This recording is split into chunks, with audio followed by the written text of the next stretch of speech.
Ce sont 15 ans de saga judiciaire qui prennent fin aujourd'hui. Contre toute attente, l'ex-juge Jacques Delisle a plaidé coupable à une accusation d'homicide involontaire pour le meurtre de sa femme, Nicole Rainville. Bien que la conclusion du premier procès soit, à notre avis, plus représentative de la vérité, nous reconnaissons l'importance de l'aveu de culpabilité de Jacques Delisle pour le dénouement de cette affaire. Pourquoi il a fait ça? Il faut essayer de revenir dans le temps pour comprendre. C'est en 2009 que l'histoire commence. C'est la commotion à Québec alors que Nicole Rainville est retrouvée morte dans son condo.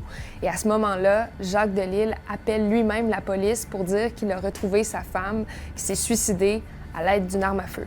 L'enquête policière se conclut au bout de 7 mois avec l'arrestation de Jacques Delisle. La preuve a démontré à l'époque que Nicole Rainville ne pouvait pas se suicider parce qu'elle n'aurait pas été apte à le faire à la suite de son AVC. Jacques Delisle subit alors son procès. Il est reconnu coupable de meurtre au premier degré en 2012. Et ensuite, tous les appels de Jacques Delisle ont été rejetés.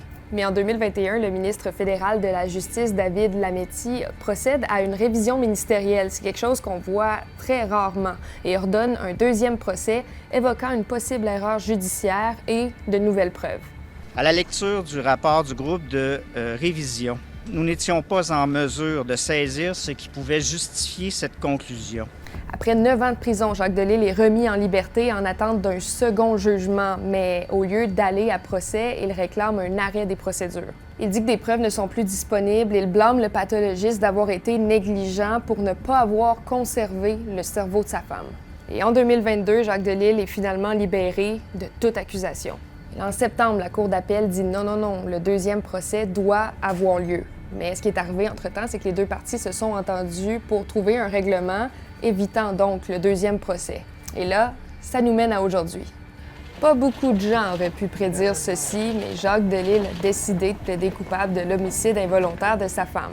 La couronne, sans admettre évidemment la thèse de M. Delisle, à savoir qu'il a simplement fourni une arme à son épouse pour qu'elle puisse se suicider selon le désir qu'elle avait exprimé, désir dont il a essayé de la dissuader sans réussir. Alors, vu son âge, vu la difficulté d'un nouveau procès, vu le fait évidemment qu'il restait beaucoup d'obstacles avant le nouveau procès, je ne veux pas parler pour la couronne, là, mais je pense qu'ils ont simplement pensé que ça avait assez duré. Après avoir déjà passé 9 ans derrière les barreaux, il a été conduit en prison aujourd'hui pour une journée supplémentaire. C'est pour des raisons administratives.